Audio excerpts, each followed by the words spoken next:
वलीद मानो। वलीद ने झककर रूहान को गले लगा लिया। तुम ना बेटे ना। कहा भी था मेरा वेट कर लेना, पर समीर भी रख गया था। समीर के पास आकर है अलिफ ने छेदी तीन समीर जीजू, वलीद ने उठकर कहा था। इसने हल्की सी मुस्कान दी थी। वाया वो समायो, मेरा मतलब है अलिफ ने छेदी तीन वलीद। समीर ने हाथ आगे बढ़ाया तो वलीद ने हमेशा की तरह हाथ मिलाने के बजाय समीर के गले लग गया था और ये और झटका था समीर और समरीन दोनों के लिए। समरीन के आंसू गिरने लग गए थे और उसने आगे बढ़कर अपने छोटे भाई के माथे पर बोसा दिया था, उसे गले लगाया था। ये हमारा वलीद ही है। हाँ नहीं आपी। वलीद हंसते हुए पीछे हो गया था। माँ हो आप हंसते भी हो। हाँ। वलीद ने हंसते हुए वो छेदी तीन रोहान को अपनी गोद में उठा लिया था। वलीद तुम यहाँ आए पो? समरीन ने कुछ सेकंड के बाद पूछा। मैं अपनी बीवी बच्चों को साफ करने आया था। वलीद पहले हचमचाया था पर फिर बहुत कॉन्फिडेंट होकर उसने जवाब दिया था। बीवी तो ठीक है, मुलाइका को बहुत जल्दी थी शादी की, पर बच्चे? समरीन ने बहुत बोल्डली पूछा था पर उसका लहजा सख्त हो गया था। मुलाइका के नाम पर समरीन 2 कदम पीछे हो गई थी। समरीन की आंखों में जो मोहब्बत वलीद के लिए नजर आ रही थी, अब इसमें नफरत भर गई थी। 2 बच्चे हैं हर्ष आशी। वलीद के चेहरे पर खुल के मुस्कान आ गई थी, आंखों में कितनी चमक आ गई थी। बच्चों के नाम पर अच्छी बात है, चलो रोहा। समरीन बना कुछ पहले गुस्से से वलीद के पास से गुजरने लगी थी कि वलीद ने हाथ पकड़ लिया था। घर नहीं चलेगी। वलीद की आवाज बहुत नरम हो गई थी। वलीद वो इंसान था ही नहीं जो एकदम से इतना चेंज है। वो जीन बरीफ लेते छेदी थी, पर जब से उसकी बेबी डोल और उसके बच्चे वापस उसकी जिंदगी में आ देते छेदी तीन थे, वलीद शाह बदलने लग गया था। और आज वो बच्चे और बीवी पास नहीं तो वो अकेला पड़ गया था। कौन सा घर? वजाहत शाह का जहां सिर्फ पॉलिटिक्स चलती है, या वलीद शाह का जहां सिर्फ पैसे और मलाइका मैडम की जी हजूरी होती थी? समरीन गुस्से से देख रही थी वलीद को। मेरन सा वजाहत शाह का घर जहां एक माँ पिछले 7 साल से अपनी बेटी की राह देख रही है। समरीन की आंखें फिर से भर गई थी। वो कभी हमारी मां नहीं बन पाई थी। समीर ने उसे सहारा दिया था। वलीद में समरीन को फिर किसी दिन ले आऊंगा, प्लीज आप ही। वलीद के लहजे में बहुत दर्द था। वो एक दुख समझ गया था, औलाद की जुदाई का, और वो नहीं चाहता था उसकी मां और बच्चों से जुदा हो। अब वो रिश्तों को अपने पास रखना चाहता था। समरीन ने हाँ मां सर हिला दिया था। तुम चैंप नानों के पास नहीं जाना। वलीद ने रोहान को फिर से उठा लिया था। उसे अपने बच्चे नजर आ रहे थे, अपने भांजे ने। वलीद ने एक बार फिर पीछे मुड़ के देखा था। कोई नहीं था उसकी जिंदगी की तरह। हुरैन ठीक हो तुम? वो फिर से बाहर देखने लगी थी। जैसे जैसे जहाज जमीन से ऊपर होता जा रहा था, हुरैन को बस एक ही चेहरा नजर आ रहा था, इस इंसान का जो उसे आबाद करने वाला था और फिर बर्बाद करने वाला। पर इस इंसान ने सिर्फ हुरैन को नहीं मारा था, उसकी ममता को भी मार दिया था। बीवी चाहे उसे माफ कर देती, पर उसकी ममता कैसे माफ करती? तुम आराम कर लो आशी, और अरश मेरे पास है। होर ने अपनी आंखें बंद कर ली थी। कुछ ही देर में हुरैन का जिस्म कांपने लगा था। सदरन ने जल्दी से इस पर एक छोटा सा कंफर्ट दिया था, पर इसके माथे से पसीना बहना शुरू हो गया था। आंखों से पानी निकल रहा था। वो नींद में कुछ बड़बड़ा रही थी। बस कुछ मिनट पर सदरा जैसे ही लैंड होंगे, हम हुरैन को अस्पताल ले जाएंगे। Don't worry. मां आपको क्या हुआ है? अब इस हुरैन को हिला रहा था, पर ऐसे था जैसे बहुत बुरे ख्वाब ने उसे जकड़ लिया था। उसकी आंखें अभी भी बंद थी। कुछ नहीं हवा बेटा, हल्का सा बुखार है। मुझे मामा के पास सोना है। सदरा ने अपनी गोद में बिठा गया था आशी को, जो बदकर होर के साथ थी। मामा आप बहुत जल्दी ठीक हो जाएगी, बाबा आपको ठीक कर देंगे। आशी ने हुरैन के चेहरे पर दोनों हाथ रखे हुए थे। सदरा इतने कमजोर दिल की नहीं थी कि वो बार बार रोती, पर हुरैन और बच्चों को इस तरह देखकर उसका दिल कमजोर हो रहा था। क्या कसूर था अंकल? ज़िया किस जुर्म की सजा पाई है इन लोगों ने? ज़ियान के पास कोई जवाब नहीं था। वो खुद बहुत उदास हो गया था। वलीद बहुत खामोशी से खुद गाड़ी चला रहा था। गाड़ी में सिर्फ और सिर्फ रूहान ही सवाल जवाब कर रहा था।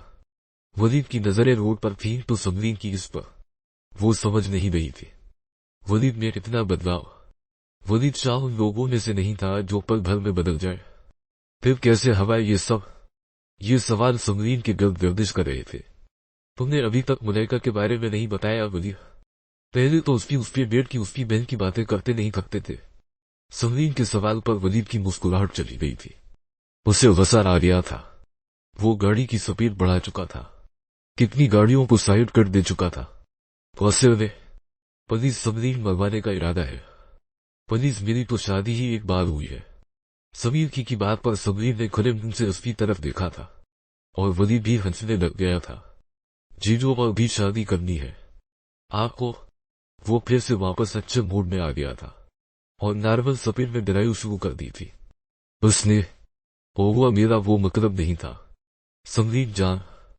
शिट था just and you mister Waleed दानत न निकालो, ड्राइव करो। वलीद को देखकर इसका हंसता मुस्कुराता चेहरा देखकर समरीन और हैरान हो रही थी। ये बहुत जल्दी ठीक हो जाएगी, बस थका पर ऊपर ख्याल रखे और मेडिसिन टाइम पर देते रहे। डॉक्टर होराइन फिजिकली तो ठीक हो जाएगी पर मेंटली आप समझ रही। ही केम अंडरस्टैंड। आपकी अपॉइंटमेंट में डॉक्टर जहांगीर आलम से करवा दूंगी। वो बेस्ट डॉक्टर है यहाँ के। देर की हनाई आर दी बेस्ट। ज़ियान आगे बढ़कर डॉक्टर अना को हक करने लगा था जो कि बहुत अच्छी दोस्त भी थी दोनों की। मैं यही हूं शहीद मिस्टर ज़ियान। सदरा दरमियान में खड़ी हो गई थी। सदरा ने जैसे ही ज़ियान की तरफ देखा था वो डर के पीछे हो गया था। हाँ सदरा शरीर कितना डरा कर रखती हो बेचारे को। इन लोगों को ना कंट्रोल में रखना चाहिए। सदरा भी हंसने लगी थी। हना के साथ शट अप बिल्डर्स में नहीं डरता वरता किसी से, खासकर इससे चहल। ज़ियान बाहर भाग गया था मुंह चढ़ाकर। जोकस अपार्ट सदरा। होराइन की दमारी हालत बहुत खराब है। तुम्हें दमारी डॉक्टर के पास दिखाना होगा। डॉक्टर जहांगीर आलम से अच्छा डॉक्टर कोई नहीं मिलेगा। मैं सब कुछ करने को तैयार हूं। वो मेरी छोटी बहन है। मैं उसे इस हालत से बाहर जरूर लेकर आऊंगी। ये उनका कार्ड है। एंड प्लीज होराइन के आसपास का माहौल अच्छा और खुशहाल रखो, उसे एहसास ना होने दो। रिकवरी में आसानी होगी। डॉक्टर हना अपने केबिन से चली गई थी पर सदरा वहीं खड़ी थी गहरी सोच में गुम। इसे अब अंदाजा हो रहा था कि होराइन की आगे की जिंदगी भी बहुत तरफ है। मुझे अब डर है कि शायद ही इसके जिस्म पर लगे जख्म रिकवर हो जाए। पर असकों पर लगे जख्म। होराइन को जख्म देने वाले ने रिकवरी का कोई रास्ता छोड़ा ही नहीं। पाकिस्तान शाह हवीली। आज कैसे याद आ गई तुम्हें हमारी? याद नहीं है क्या कह कर दे? वजाद साहब ने बहुत गुस्से से न्यू रूम में आकर कहा था समरीन को। वो यहाँ आपसे नहीं मां से मिलने आए हैं और मैं गया उन्हें यहाँ, वरना वो तो यहाँ देखना भी नहीं चाहती थी। वजाद गुस्से से वलीद की तरफ बढ़े थे। तो तुम बगावत पर उतर आने तछेदी हो? अभी तक नहीं बाबा साहब, अभी अपने टूटे हुए टुकड़े रखते कर रहा हूं। वलीद वजाहत साहब के पास से गुजरकर ऊपर रूम की तरफ जाने लगा था कि उन्होंने वलीद के कंधे पर हाथ रखकर रोक लिया था। मैं कंपनी का सी और फदील को बनाने वाला और अगले हफ्ते वो वापस आ रहा है और तुम बस के साथ। वलीद वजाहत साहब के सामने था, उनकी नजरों में नजरें डालकर देख रहा था। मैं आने वाले दिनों में आपके बेटे अदील शाह को उसके कब्जा बिना की सजा देने वाला। वजाहत शाह। इस हवेली से वो जिंदा गया जरूर था पर वापस नहीं ला देते छेदी तींगा। मेहरान सा वही डर गई सोफा पर और समरीन वलीद की तरफ वसे से गई थी। वलीद और कितना डरोगे? अपने छोटे भाई को मार दोगे इस मलाइका की खातर? तुम्हारी बीवी की वजह। मेरी बीवी का नाम मलाइका ना होराइन है समरीन आपी, और छोटा भाई इसी दिन मर चुका था जिस दिन उसने मेरी बीवी पर बुरी नजर डाली थी। वलीद गुस्से से अपने रूम में चला गया था पर वजाहत शाह के साथ जाते हुए उसका कंधा जरूर लगा था। ये पागल हो गया है अपनी बीवी और बच्चों की जुदाई में। मैं अदील को कुछ नहीं होने दूंगा। वजाहत शाह वसे में मोबाइल से कुछ कॉल्स करने लग गए थे और जल्दबाजी में की गई कॉल्स ट्रेस हो गई थी। सब कॉल्स दुबई की गई। लोकेशन ट्रेस कर दो और उसे हर वक्त फॉलो करो। मैं दुबई आ रहा हूं, उसे मैं अपने हाथों से सजा दूंगा अपनी आंखों के सामने। वलीद ने फोन बंद करके जब पीछे देखा था तो मेहरानसा खड़ी थी दरवाजे पर समरीन के साथ। माँ आ। मेहरानसा की भीगी आंखें देखकर वलीद चुप हो गया था। आज मैं अपने एक बेटे से दूसरे बेटे की जान की भीख मांगने आई हूँ। मेहरनसा ने हाथ जोड़ने की कोशिश की थी कि वलीद जल्दी से आगे बढ़ा था। उनको हाथ जोड़ने से रोक लिया था। प्लीज ना। मेरी बेबी डॉल ने भी ऐसे ही भीख मांगी थी, हाथ जोड़े थे, बड़बड़ाई थी, और मैं इतना ज्यादा बाप साबक हवा हदीद के लिए। वलीद की आंखें गुस्से से दाग हो गई थी। समरीन अभी भी दरवाजे पर खड़ी थी। उसकी नजरें वलीद के रूम के वारिस पर लगी फोटो फ्रेम्स पर थी। सामने तस्वीर में मौजूद एक यंग लड़की और उसके चेहरे पर मासूम मुस्कुराहट पर से समरीन नजरें नहीं हटा पा रही थी। ये तुम्हारी फैमिली थी, ये मेरी फैमिली है, वलीद ने बहुत ऊंची कहा था। और आज कितने सालों के बाद उसे अपना छोटा भाई नजर आया था। अच्छा मगवाओगे? नहीं, मुझे अपनी फैमिली से, समरीन ने बहुत प्यार से कहा था। तुम हाफी। वलीद सोफती समरीन का हाथ पकड़कर उसे कमरे के अंदर ले आया था और सामने लगे बड़े से फोटो के सामने खड़ा हो गया था, जिसमें उसकी छोटी सी फैमिली थी। ये मेरी बेबी डॉल है, मेरी होराई, और ये मेरे एंजल्स है, अर्श और आशी तवीनस। वलीद की आंखों में फिर से जान आ गई थी। एक कदम चलो। वाह, वो ये सच में बेबी डॉल है। माँ, आप कुछ नहीं कहेगी? समरीन ने मुस्कुराते हुए मेहरनसा की तरफ देखा था। तुम कहती थी ना, वलीद की जिंदगी में को मासूम सी लड़की आनी चाहिए जो उस पे पत्थर दिल को पिघला सके, मुलाइका जैसी नहीं। अल्लाह ने तुम्हारी वो ना सुन बेटा। समरीन और मेहरनसा भूल गई थी कि वो क्यों वलीद के पास आई थी। अब ये समरीन की अंगियां इस फोटो फ्रेम को छो रही थी, जैसे महसूस करना थी वो अपने भाई के बच्चों को मुझसे दूर, बहुत दूर, मुझे छोड़कर चली गई और मैं कुछ नहीं कर पाया। समरीन हापी। वलीद विंडो के पास जाकर खड़ा हो गया था। वो वापस आ जाएंगे बेटा, हुनैन तुम्हें माफ कर देगी। प्लीज अदील को सजा देकर तुम जकिया और या बस ना। अदील को मुझसे कोई नहीं बचा सकता, और बुराई का सिकंदर शाहनवाज को भी भगना होगा। जो क्या इन लोगों ने। कुछ दिन बाद, मामा आज हम शॉपिंग पर जा रहे हैं। नहीं बेटा, आज हम नहीं जा रहे। प्लीज जकिया, मैं जानता हूं पाकिस्तान जाने के बाद तुम मुझे छोड़कर चली जाओगी। कम से कम जब तक दुबई है तब तक मुझे यान से रद्द ना करो। अदील की आंखों में ये दर्द पहली बार वो यान के लिए देख रही थी। जकिया ने हाँ में सर हिला दिया था। मुझे डॉक्टर की जरूरत नहीं है, और ये डॉक्टर है ना, आप दोनों ने साइकियाट्रिस्ट के पास ले जाना चाहते हैं। इतने महंगे डॉक्टर्स और अपॉइंटमेंट। मैं पागल लग रही हूं। मुझे डॉक्टर की नहीं, नौकरी की जरूरत है। तुम्हें किसी नौकरी की जरूरत नहीं। तुम्हें सुबह से एक ही मिनट लगाई हुई है।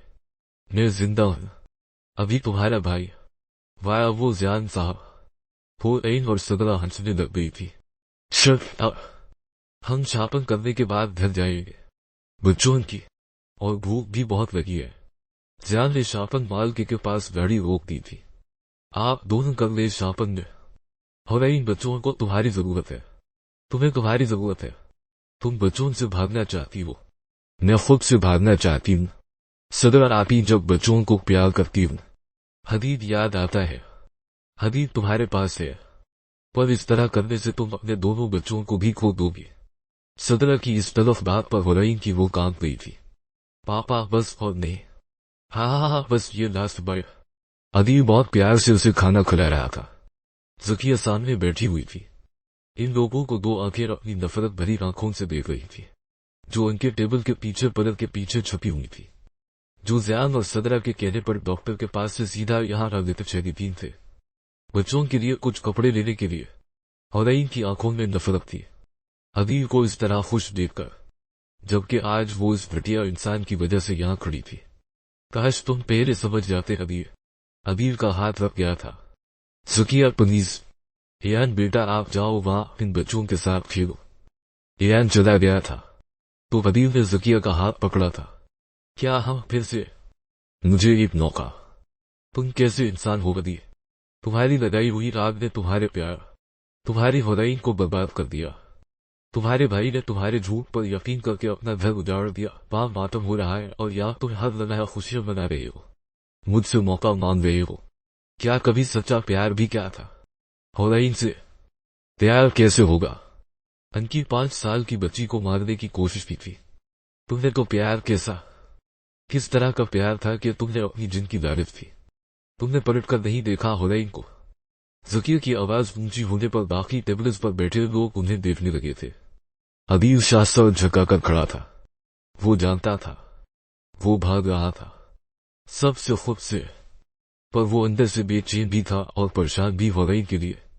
उस रात किसने आशी को गिराया था? वलीद शाह की गरजती हुई आवाज से अदील और जकिया दोनों खड़े हो गए थे। वलीद भाई, दोनों के लफ्ज वह दम तोड़ गए थे जब वलीद ने गन अदील की तरफ कर दी थी। आज कोई सवाल जवाब नहीं, कोई थप्पड़ नहीं, कोई मार पेट नहीं अदील शाह, आज मैं एक आखिरी काम करने आया। प्लीज न वो। वलीद भाई, जकिया के आगे बढ़ने से फायर चली अदील के कंधे पर लगी। तुझे इसी दिन सजा देनी चाहिए जब मेरी मासूम बच्ची को मारने की कोशिश की तुमने बास्केट और दोनों अतराफ से गार्ड्स आ गए थे। वजाद शाह के हाई के ये गार्ड्स ने वलीद पर फायरिंग शुरू कर दी थी, पर वलीद के गार्ड्स उसे पहले ही कोर करके वहां से बाहर ले गए थे। वलीद ने गुस्से से अपने आप को अपने सिक्योरिटी गार्ड्स से छुड़ाकर पीछे धक्का दिया था। सबको के अंदर मेरा भतीजा और वो लड़की, इन पर कोई आंच नहीं लानी चाहिए। बात करते करते वलीद को किसी की नजर खुद पर महसूस हुई तो वो पीछे बढ़ा और वो फिर से उस पनल के पीछे छप गई थी। वलीद कुछ देर वहां देखकर अपनी गाड़ी में बैठ गया था, वहां से चला गया था। पुलिस, कोई एम्बुलेंस को बुलाओ। सदरा और ज़ियान हुरैन को ढूंढते हुए बाहर आगे पीछे दिन थे। सदरा, पुलिस है अभी पुलिस। पापा, पुलिस आंखें खोले। सदरा, हमें अभी उसे अस्पताल ले जाना होगा। ज़ियान ने अदील को बहुत मुश्किल से एक और पर्सन की मदद से उठाया था। हम किसी को अस्पताल नहीं ले जा रहे। सुना आप दोनों ने इस घटिया इंसान को तो बिल्कुल नहीं। हुरैन फर्द गुस्से से सामने खड़ी थी। हुरैन, अभी नहीं, अभी ये वक्त नहीं चलता। किसी ट्रीटमेंट की जरूरत है। जो जैसा करता वैसा भर भी लेता है। सदरा आके मेरी बेटी को मारने वाले के लिए मेरे दिल में कोई हमदर्दी नहीं। सुना आपने, अगर आप दोनों ने फिर भी उसकी हेल्प की तो मैं अभी इसी वक्त आप दोनों को छोड़ जाऊंगी, अपने बच्चों को ले जाऊंगी आपके घर से। ज़ियान, तुम डालो गाड़ी में, अदील को जाओ, जकिया यान को साथ रखो। हुरैन को मैं समझा लूंगी बाद में, मैं कह रही हूं। सदरा आकी, आपने पुलिस। हुरैन दादी, तुम चुप करो, नहीं करनी इसकी मदद। सदरा आकी, मैं सच में बच्चों को लेकर चली जाऊंगी। और सदरा हुरैन को बदमूल करके अदील को गाड़ी तक ले जाने में मदद करने लग गई थी। मैं घर जा रही हूं और अपने बच्चों को लेकर आपका घर छोड़ जाऊंगी। सुना आपने, मैं बेअरिफ लेकर चली थी। खुदा हाफिज। और जब सदरा पीछे मुड़ी थी तो हुरैन टैक्सी करवाकर जाती थी।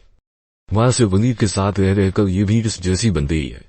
कुछ देर बाद जब इसने घर फोन करके मुलाजिमा से हुरैन के घर पहुंच जाने का पता किया तो मुलाजिमा ने बता दिया था। हुरैन ठीक से घर पहुंच गई थी और जल्दी जल्दी में ये जानने के बाद उसने फोन काट दिया, ये सुने बगैर कि हुरैन घर पहुंचने के बाद बच्चों को लेकर वहां से चली गई थी। अब सदरा ने पछताना था जब घर जाकर इसे हुरैन नजर नहीं आनी थी।